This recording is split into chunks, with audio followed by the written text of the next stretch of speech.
Assalamualaikum warahmatullahi wabarakatuh. Assalamualaikum warahmatullahi wabarakatuh. Apa kabar anak-anakku sekalian? Sehat semua ya di rumah? Alhamdulillah, puji syukur kepada Allah Subhanahu wa taala yang masih memberikan kita nikmat sehat sehingga kita semua dapat beraktivitas hari ini walaupun dalam keadaan masih berlangsung Covid-19 ini, kita tetap semangat belajar ya walaupun secara PJJ.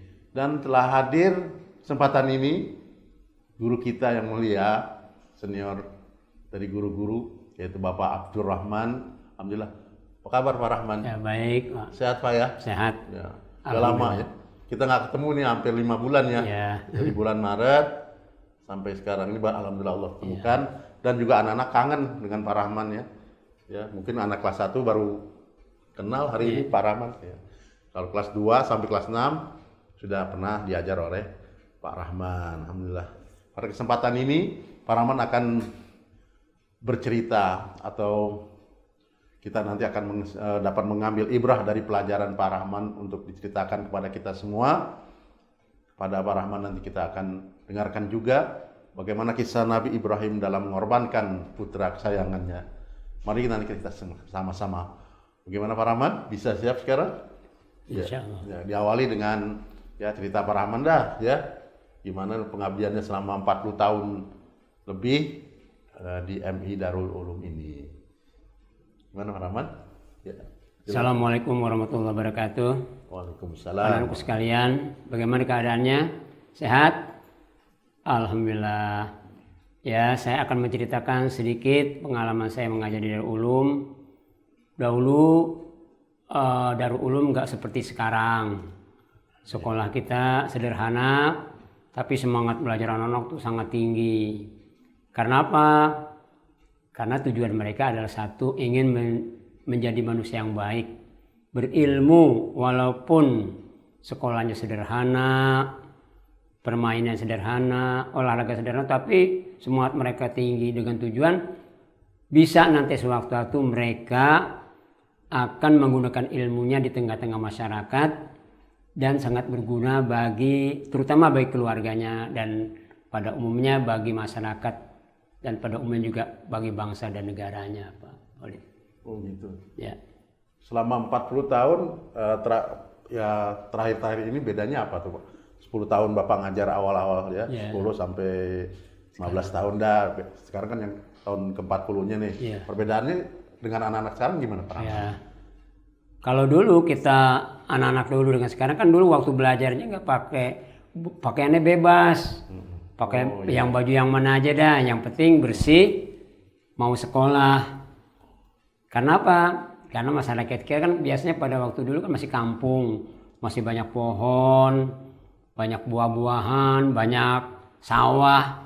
Paling-paling kalau pakai baju bagus-bagus pulang sekolah pada kotor. Karena apa? Ya di jalan juga belum jalan raya. Sehingga anak-anak ya kalau sekolah nggak apa-apa dah, yang penting mau belajar. Tapi ternyata semangat mereka tinggi, walaupun mereka tuh sekolahnya sederhana nggak pakai seragam, tetap belajarnya sama dengan yang sekarang yang modern. Karena apa? Karena memang orang tua mereka berbeda dengan orang tua sekarang. Kalau orang tua dulu anaknya nakal, kita jewer kupingnya kita sabet, tuh nggak marah bapaknya. Tapi kalau sekarang nggak boleh, ya karena apa-apa. Wah kalau kita menggunakan itu nanti bisa salah ham jadinya berbeda. Sehingga pada waktu itu guru bebas, pokoknya orang tuanya bilang kalau anak saya nakal, digebuk nggak apa-apa Pak, asal dia pinter, supaya dia pinter gitu Pak. Berbeda dengan sekarang. Kalau sekarang, wah nggak boleh itu. Memang nggak diperbolehkan untuk itu. Karena apa? Situasi dan kondisi berbeda dengan dulu. Gitu. Itu semenjak kapan tuh Pak anak-anak bisa berubah drastis sekarang ini? Tahun berapa mulai? Oh ya. Kelihatan. Dulu kan belajarnya nggak seragam. Akhirnya di waktu mereka tuh tahun ketiga, dari kelas 1, 2, 3 tuh nggak seragam, bebas tuh. Pakai sendal, pakai sepatu nggak apa-apa dah. Tapi saya rubah tuh lama-kelamaan, berdua teman saya tuh Pak Yamin dengan guru-guru yang lain sepakat, nih bagaimana nih supaya sekolah kita maju kan, masa sekolah anak-anak gini-gini aja kita rubah. Rubahnya bagaimana ya, kita supaya semangat dan namanya berbeda dengan anak yang biasa dengan anak sekolah kan harus berbeda. Karena anak yang dulu kalau pulang sekolah ya kalau nggak belum seragam tuh udah begitu istirahat ada yang ke sawah, ada yang ke pohon macam-macam, ada yang main-main. Kenapa? Memang pada waktu itu situasinya berbeda ya. Nah setelah 3 tahun di pendidikan itu kita rubah. Bagaimana? Pertama tuh kita lihat besok mulai sekolah nggak boleh lagi pakai sendal, pakai sepatu, nggak apa-apa, nggak sama, yang penting warnanya nggak sama nggak apa-apa, yang penting mau dulu, kita rubah tuh. Selanjutnya bulan selanjutnya udah kita melihat pada nurut, kita rubah bajunya. Kalau dulu bajunya putih biru sama SMP Pak, putih biru tuh lama itu, hampir berapa tahun tuh berubah gitu. Tapi anak-anak nggak ada yang macam-macam, pokoknya waktu belajar mereka hadir. Memang ketat pada waktu dulu belajar karena yayasannya itu kalau anak-anak berisik dia turun tangan langsung ngomelin gurunya, bukan ngomelin anak-anak. Ya gurunya kenapa anak-anak liar begitu, harus kita kita perbaiki itu akhlaknya begitu. Kita salah nulis bahasa Arab, salah baris aja salah itu langsung ditegur kita. Tuh jadi perhatian pimpinan sekolah kepada guru-guru tuh, walaupun di kepala sekolahnya tetap diomelin Pak, dimarahin. Kamu ngajar yang benar. Tuh disiplin, memang Ustaz Haji Mahfuz Basir disiplinnya luar biasa. Memang pada waktu itu kita kaget, diomelin. Tapi ilmu itu sebenarnya diomelin bukan tingkah laku kita yang dirubah disuruh. Jadi anak-anak pada waktu itu walaupun takut tapi suruh ngapain coba Bapak pikirin kalau dulu. Sekarang kita waktu masuk baca doa aja pada nggak mau, pada pulang dulu. Masuk sekolah harus baca, pulangnya abda'u bismillah hampir selesai itu. Tamat itu hampir anak itu hafal. Itu kan akidatul awam itu yang susah, tapi anak-anak kelas 1 kan hafal ya. Hafal. Coba kalau nggak percaya. Sekarang mungkin masih ada guru-guru yang apa, kita sendiri nggak apa teman anak. Tiap hari kita asah begitu, lama-kelamaan mereka itu apa. Nah untuk diterapkan hari ini ya bisa, tergantung guru-gurunya mau apa enggak gitu aja. Udah dicoba itu Pak, udah dicoba, cuman memang dasar anak-anaknya ogah gitu ya. Gimana itu Pak? Disuruh ogah aja gitu, ogah. Hampir ngumpet-ngumpet, hampir nggak masuk. Nggak masuk aja ntar disuruh gitu kan. Oh gitu. Kalau dulu malah berbeda situasinya. Kalau kita nggak suruh, coba siapa yang bisa hafalin langsung. Oh saya Pak. Dia nantangin kita dia malah. Karena Pak sekarang teknologi canggih, permainan udah banyak macam-macam. Sehingga apa? Ya malas belajar. Nah itu harus kita rubah tuh Pak. Rubah sikap terutama terhadap guru dan orang tuanya. Gitu Pak. Ya terima kasih Pak Rahman. Ini juga kan kita ntar lagi akan Idul Adha. Gitu. Ini anak-anak juga kan perlu pencerahan dari Pak Rahman ya tentang Idul Adha ini. Itu gimana ceritanya kisah Nabi Ibrahimnya. Ibrahim ya. Dengan putranya Ismail gitu. Gimana Pak Rahman? Ya kalau dulu juga korban sama waktu sekolah walaupun patungan sedikit-sedikit harga kambing sama kebo bisa kita patungan. Anak-anaknya rajin nabung, tiap hari nabung sama seperti sekarang. Dengan pokoknya kalau yang mana kurban tuh pernah saya ingat dulu sekolah masakin anak-anak motong kambing, kumpul rame-rame situ dari pagi sampai sore asar kira-kira kumpul, gurunya yang masakin makan di situ disendokin, gak ada yang pulang tuh Pak. Coba kalau sekarang kita begitu nggak mau anak-anaknya. Jadi semangat pada waktu itu memang betul-betul apa masih sederhana sekali semuanya. Mau sholat, mau wudhu, pompa air dulu. Mau belajar situasi gelap, udah jam 4 atau setengah 5 udah gelap, pasang lampu, kompak dulu. Semuanya itu memerlukan. Tapi dengan izin Allah anak-anak itu pinter-pinter semua, lulus semuanya. Dengan semangat mereka yang tinggi dan guru-gurunya juga alhamdulillah semangat juga. Walaupun nulisnya aja pakai kapur. Berbeda sekarang udah bersih semua. Nggak ngebul coba kalau dulu. Wah kita nulis di papan tulis, penghapus, angin tiup nggak ada kipas angin. Ngebul tapi nggak berpengaruh, sehat semua itu. Karena mungkin keyakinan dan itikat mereka itu bagus sekali. Harus ditiru yang begitu gitu Pak sampai sekarang Pak.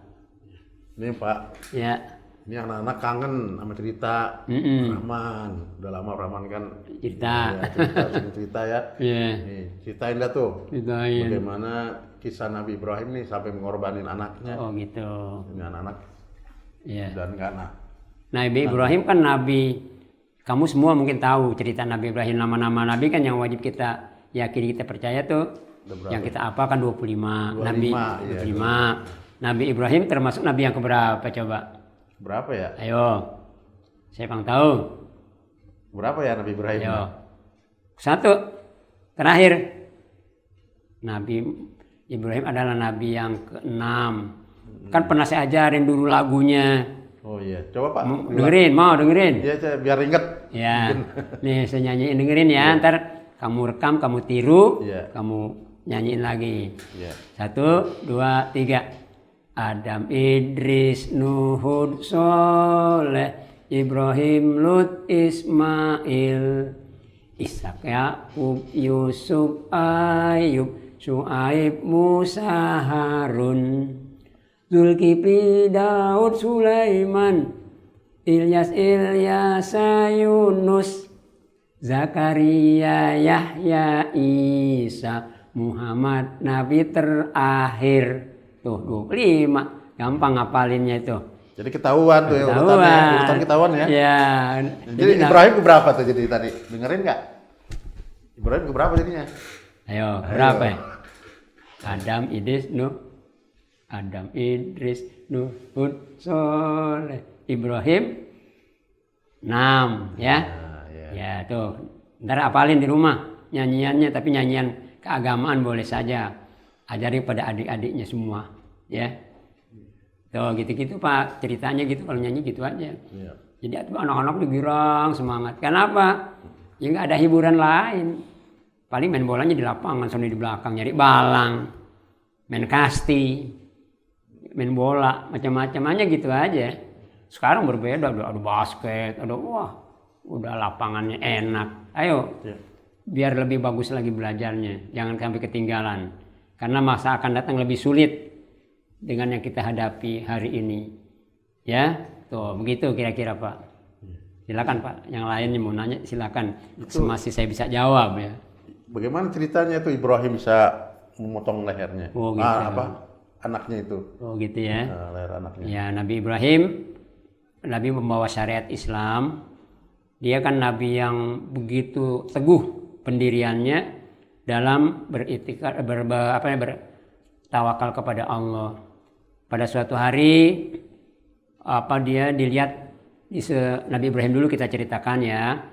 Nabi Ibrahim pada waktu dulu dia melihat ada seorang atau segerombolan pengikut dia pada zaman dia itu hidup selalu nggak menyembah Allah.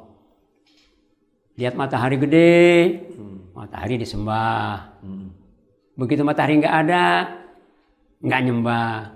Besok lihat bulan disembah. Nggak ada bulan nggak disembah. Besok ada bintang disembah. Nggak ada bintang, nggak nyembah lagi. Nah Nabi Ibrahim berpikir, berarti Allah itu bisa lenyap dong kalau kita berpikir untuk nyembah matahari lenyap. Bulan lenyap, bintang lenyap. Berarti ada yang maha pencipta, yaitu Allah Subhanahu wa ta'ala. Maka kamu sering sholat kan sering kau baca wajjahtu wajhiya lilladzi fataras samawati wal arda hanifam muslima wa ma ana minal, terus sampai selesai itu. Jadi Nabi Ibrahim yang mengisyaratkan kita beriktikad hanya Allah yang menciptakan. Dulu kenapa kok bisa jadi Nabi Ibrahim mengorbankan anaknya? Nah gitu kan? Kan Nabi Ibrahim pernah beristrikan seorang yang bernama Siti Sarah. Tuh bertahun-tahun nggak punya anak Pak, lama nggak punya anak, hampir dia istrinya hampir tua, renta, nggak punya anak. Dia berdoa, bagaimana nih terketurunan saya melanjutkan, nggak ada.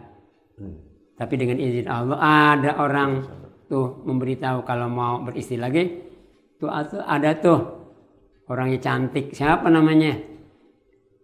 yaitu Siti Hajar. Hajar. Tapi seorang budak dia. Mm-mm. Tapi akhlaknya bagus. Akhirnya Nabi Ibrahim kawin dengan dia. Cerita pendeknya hamil melahirkan tuh Ismail. Dari Iya, Siti Nabi Hajar. Ismail. Tapi sebelumnya juga karena udah tua, yang tua itu cemburu kok bisa dia punya anak. Saya udah lama belum. Iya. Kan gitu. Akhirnya dengan izin Allah dia berdoa dapat anak juga. Iya. Yang bernama siapa, Pak? Ishak ya. Ishak. Iya, Ishak. Artinya Ishak kan ketawa dia. Oh kok saya kok udah tua punya anak. Iya. Jadi tertawa dia kaget gitu. Terus saya namain Ishak. Jadi Ishak mempunyai saudara Ismail, satu bapak lain ibu. Tapi yang untuk dikorban tuh yang dari Siti Hajar. Yaitu Ismail. Itu Pak ceritanya. Lagi Pak nanyanya, yo. Oh gitunya. Ya. Ya Allah. Berarti Kira-kira gitu. ujiannya amatlah besar ya bagi Iya. Ibrahim ya. Pertama memang lama sekali tidak diberikan keturunan. Akhirnya Kedua, setelah dapat keturunan disuruh korbankan keturunannya. Iya. Itu dikorbankan juga nggak langsung punya anak langsung dikorban. Iya. Dia taruh dulu tuh. Udah baru dapat anak diletakkan di padang pasir yang dahsyat panasnya itu. Oh Kalau iya. kita olahraga salah dijemur aja sama gurunya marah. Panas Pak, panas Pak. Coba Nabi Ismail dibawa ke padang pasir yang panas, nggak ada air, nggak ada orang. Oh, iya. Tuh dengan izin Allah kesabarannya dia Oh, iya. ditaruh di padang pasir. Tapi Allah Maha Kuasa. Nabi Ibrahim bilang, saya taruh nih Nabi Ismail di padang pasir. Mudah-mudahan ada dia nanti Mekah tuh menjadi berkah semuanya. Doa Nabi Ibrahim. Oh jadi Iya. ya. Jadi ujian untuk Ibrahim itu bukan hanya pengorbanan itu aja ya, tapi Ismail juga ya diuji juga ya. Diuji juga. Oh, iya. Nah, udah karena anak kecil kan disayang itu. Sama juga kamu masih kecil, disayang sama ibu gak?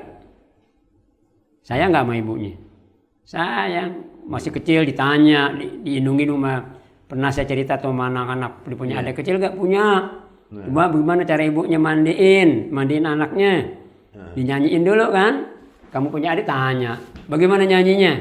Gini. Siram bayam, siram kangkung, biar subur, cepet gede. Udah gitu kan semangat anak airnya dingin dinyanyiin. Siram bayam, siram kangkung, biar subur, cepet gede. Anaknya ketawa, ditanya, ini anak siapa? Ini anak siapa? Ya anak ibu lah kok nanya. Tuh, saking sayangnya ibu sama anaknya. Makanya kamu harus ingat tuh, jasa ibu, jasa bapak, jasa guru, ingat. Karena kalau kita ingat sama orang tua, ingat sama guru, ilmunya berkah jadi orang pinter. Mau gak jadi orang pinter? Mau gak? Nah, ntar mulai sekarang gak boleh ngelawan orang tua lagi. Suruh tidur, ayo udah malam. Jangan ngelawan lagi, ayo tidur, belajar yang benar. Tuh, lihat Nabi Ismail. Nanti saya ceritakan lagi selanjutnya. Ya, gimana Pak Olid? Mungkin ada pertanyaan yang lain? Oh iya, Pak Rahman, ya Allah. Ya. Jadi kalau kita bisa mengambil kesimpulan dari kisah Ibrahim itu, ya pertama ya kesabaran ya Pak. Kesabaran. Kesabaran. Ya. Ada lagi nggak selain kesabaran? Kesabarannya, pengorbanan.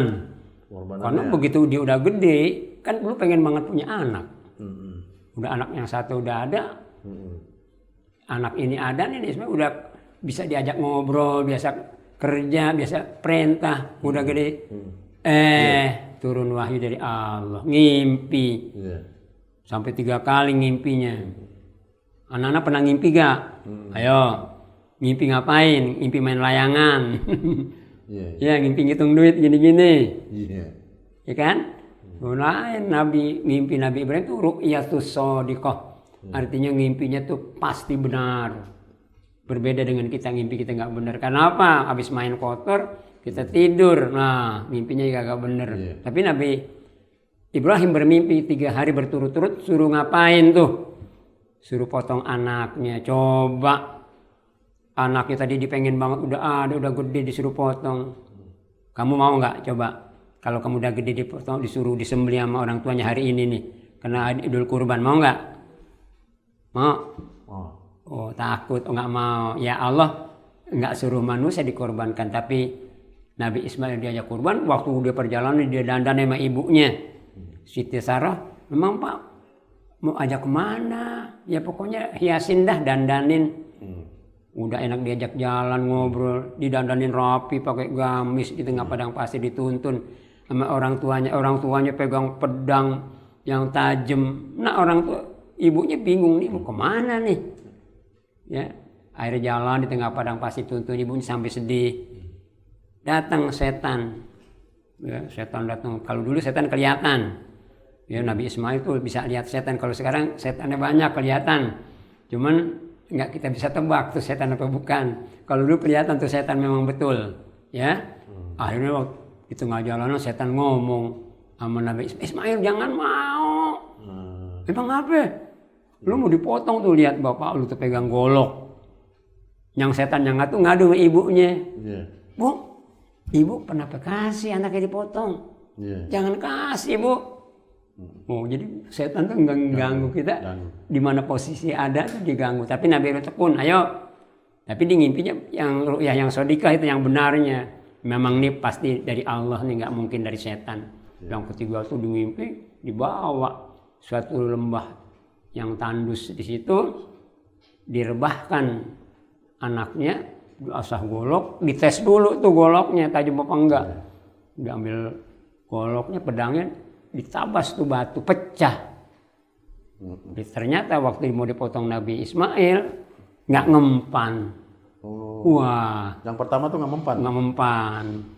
Padahal goloknya tajam itu. Terus selanjutnya? Akhirnya selanjutnya tes lagi, asah lagi, tabas lagi, pecah tuh. Potong lagi gak ngempan. Wow, tapi dengan keyakinan ini perintah Allah, harus kita. Kalau kita baru sekali potong ngempan, udah jangan dah. Iya. Orang kan pasti begitu kalau, tapi Nabi Ibrahim enggak. Yang terakhir pasti dah nih, asah lagi, tes lagi, pecah. Nah, yang terakhir yang ketiga kali dimengucapkan Allah Bismillah Allahu Akbar, dipotong, ternyata mempan Pak. Muncrat darahnya. Setelah ditutupin air putih, wah muncrat darahnya semua, lemes. Ya, anak saya yang saya sayang, saya korbanin, saya potong, sedih. Gimana nih? Tapi Allah mengirimkan dengan kegembiraannya, dengan pengabdiannya dan takarubnya dia kepada Allah, Tuhan ganti dari surga seekor kambing kibas yang besar. Begitu diangkat kain putihnya, bukan Ismailnya yang dipotong, tapi kambingnya yang gede. Ismailnya berada di sebelahnya. Tuh pengorbanannya Nabi Ismail pada waktu itu yang kita tiru sampai sekarang. Jadi Ismailnya ada di sebelahnya ya? Iya, jadi ada. Langsung tuh berubah kambing yang Ismail itu berubah menggantikan tempat Ismail kambingnya. Iya, duduk di situ sebelahnya. Girang dah. Wah, berarti kamu telah berhasil pengorbananmu kepadaku, kata Allah. Begitulah, itulah pengorbanan seorang ayah kepada anaknya. Dan anaknya harus taat kepada orang tuanya. Kira-kira kamu taat kepada orang tua? Ya. Ayo. Taat. Kalau model begitu, kamu mau nggak? Sanggup nggak dites begitu? Nggak sanggup, tapi Nabi Ismail luar biasa. Kita ikuti syariatnya sampai sekarang, pengorbanan. Makanya berkorban, biasain. Ya, yang tadi saya ceritakan tuh. Lihat pengorbanan Nabi Ismail kepada orang tuanya. Turut taat. Kamu taat apa enggak sama guru? Sama orang tua taat enggak? Nah, kalau udah dengar cerita ini ntar pulang, dengerin, pakai tuh ilmunya. Mudah-mudahan bermanfaat. Amin. Ya, gitu Pak. Amin. Ada yang lain? Silakan Pak. Kalau saya bisa jawab ya. Pak Rahman. Ya. Masih teringat saya dengan tebakan-tebakan Pak Rahman sering ngasih kepada saya nih, para guru-guru. Kemudian juga kepada murid-murid. Murid-murid itu senang banget dengan tebakan-tebakan atau pantun lah yang buat hati kita perut kita nih kocok. Ya kan, karena ketawa kan banyak. Bisa nggak ngasih nih, ulangin tuh buat guru-guru, buat anak-anak apalagi nih. Anak-anak nanti nih sekarang nih. Silakan Pak. Anak-anak sekalian, Sebelum tebakan saya cerita dulu. Kan sekarang zaman pandemi nih ya. Lockdown, artinya lockdown kan nggak boleh keluar rumah. Jadi kamu harus di rumah aja. Nanti sewaktu-waktu lockdown keluar rumah, nggak boleh di rumah. Semuanya pada keluar. Begitu waktu zuhur, nggak boleh orang yang dalam rumah, keluar semua yang asar semua keluar, nggak boleh di dalam. Sehingga nanti masjid penuh sama orang mau ibadat. Masjidnya cuma satu. Sekampung keluar semua, muat nggak? Nggak lah, kena bikin masjid lagi. Itu begitu. Kalau sekarang kan lockdown di rumah, masjidnya kosong kan? Terbalik nanti akhir zaman tuh begitu. Jadi masjidnya banyak, orangnya banyak, begitu itu ditinggalkan jadi masjid doang. Nah sekarang dalam pandemi ini memang kan suka kalau kamu keluar kota, kamu kan ada surat apa tuh namanya Pak tuh? Surat jalan kesehatan ya? Iya, surat jalan kesehatan. Ada tuh seorang anak nih, saya cerita nih kejadian nih. Jadi ada seorang polisi, anak itu mau pulang ke Bogor, naik motor. Begitu dia ngebut sampai daerah pertengahan Jagorawi di stop. Mau kemana kamu? Mau ke Bogor? Gak boleh. Zona merah. Gak boleh keluar kota karena sekarang lagi lockdown. Kamu harus balik. Ya bagaimana Pak? Saya mau ke sana. Kalau kamu ke sana juga, saya nanya dulu. Jawab pertanyaan saya. Kata siapa? Kata Pak polisi. Baik Pak. Ini anak pinter cerdas ditanya sama polisi. Saya mau catat nih. Yo. Siapa nama kamu? Kata polisi. Siapa? Tak tahu Pak. Ayo cepat. Siapa nama kamu? Saya mau catat. Saya mau kasih surat jalan. Tak tahu Pak. Siapa? Tak tahu. Bapak yang nggak ngerti. Kata anak itu. Nggak ngerti bagaimana? Kamu tak tahu jawabannya? Nama saya Pak tak tahu. Oh. Tak tahu. Nama kamu tak tahu. Iya, Bapak yang nggak ngerti. Oh gitu, maaf. Catat nama tak tahu. Tak tahu. Iya. Punya ibu gak? Ya punya Pak. Masa nggak punya ibu? Iya. Keluar dari mana? Ya siapa mana ibu kamu ya? Saya mau tulis ini. Saya mau catat. Mau tulis. Siapa nama ibu kamu? Tulis dah Pak. Siapa? Ini saya mau tulis. Iya. Tulis dah Pak. Nama ibu kamu. Astagfirullah Bapak nggak ngerti juga. Nama saya nama ibu saya tulis dah Pak. Oh. Nama ibu kamu tulis dah. Jadi anak ibu itu namanya tulis dah. Jadi dia tak tahu. Nama ibunya tulis dah. Iya. Wah, polisi geleng-geleng, pinter nih anak jawabnya. Terus punya bapak gak? Ya punya lah. Siapa nama bapak kamu? Ayo, pakai pen Pak. Iya, ini saya mau catat pakai pen. Nama kamu, nama ibu, udah saya mau catat lagi nama bapak kamu pakai pen. Loh, bapak yang nggak ngerti. Siapa nama bapakmu? Pak Kepen Pak. Jadi nama bapaknya Pak Kepen. Pak Kepen. Iya. Mau Kepen polisi ketawa lagi. Wah, saya kalah nih kata polisi. Kamu pinter banget. Kamu bangsa mana sih? Punya kakek gak? Punya. Bangsa mana? Bangsa Jin Pak. Hah? Kaget polisi. Bangsa Jin. Pantes. Bangsa Jin. Oh, nama kakek kamu Bangsa Jin Pak. Namanya Bangsa Jin. Oh, Bangsa Jin. Bangsa Jin. Bukan Bangsa Roni, Bang Pak Rahman, bukan. Bangsa Jin. Oh, nama kamu pinter kamu. Dah kamu nggak usah bayar nih surat. Saya kasih jalan ke bawah. Tuh anak yang cerdas begitu Pak. Jadi iya tiru tuh anak cerdas, kalau ditanya apa mesti jawab dengan akalnya, dengan ilmunya. Pinter, sukses di jalan, jadi nggak dipertanyaan tuh zaman pandemi. Nah sekarang mau kasih tebakan Pak ya. Silakan Pak, kasih tebakan. Ya, tebakin apa ya? Banyak tebakannya, cuman waktu nggak keburu kali, satu aja deh kita tanya ini tebakannya. Dari jauh di Uber, udah deket dilewatin. Ayo, apa? Oh ya. Dari jauh di Uber, udah deket dilewatin. Apalagi pulang sekolah dah rame-rame. Udah Uber rame-rame. Apa ya? udah deket dilewatin. Ayo, mungkin Bapak bisa tebak. Dari jauh di Uber udah deket dilewatin. Ayo. Si Bang bisa jawabannya. Jauh di Uber. Ayo jawab. 2 menit. Saya kasih waktunya. Apaan ya? Ya, nyerah. Ngejar layangan putus kali. Itu masih di Uber. Dari dekat di Uber udah jauh dilewatin. Kan di Uber kok dilewatin. Kan kalau layangan putus kan Uber nih. Timbangan lagi. Dilewatin. Bisa ngelewatin lagi. Ayo. Bukan. Kan. Ayo, saya buka rahasianya ya.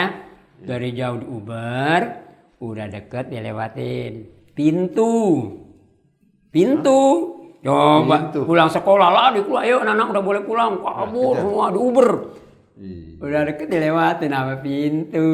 Iya bener ya. Ya. Iya emang mesti kita lewatin pintu. Iya. Buru pulang. Jadi dari jauh di Uber kan. Nah, satu lagi terakhir. Ayo. Apa? Kalau di pagar mati. Coba. Ya di pagar mati udah. Ayo Pagar. apa? Yang di pagar mati. Kamu di pagar nemprok mati gak? Enggak. Ayo di pagar mati. Ayo tebak. Apaan ya? 2 pertanyaan udah tuh. Saya punya segudang pertanyaan tapi nanti aja dah. Yang sekarang dulu dah. Ayo satu lagi. Di pagar mati adalah, jawabannya adalah yang di pagar mati. Masih nggak tahu sih. Di rumah kamu ada itu siapnya. Ayo di pagar mati. 2 menit jawab. Apa? Nyerah. Nyerah. Nyerah. Yang di pagar mati adalah jalanan. Ya di pagar. Udah mati jalanannya dah. Nggak jadi jalan situ, udah di pagar. Oh. Jadi yang di pagar mati jalanan, Pak. Jalanannya di pagar, jadi kita bisa jalan. Nggak bisa jalan. Jalannya udah mati, jangan jalan situ, udah jalan sana aja. Ya, mudah-mudahan kamu bisa punya tebakan yang lain. Tebakin Bapak. Ayo. Ya nanti lain kesempatan kita bertemu. Iya. Bapak dengar pertanyaan kamu udah main tebak-tebakan. Segudang tebakan ada sama Bapak. Iya. Cuman hari ini nggak keluar semua ya. Iya. Ya, doakan mudah-mudahan kita panjang umur, bisa bertemu kembali ya. Gitu ya. Pak.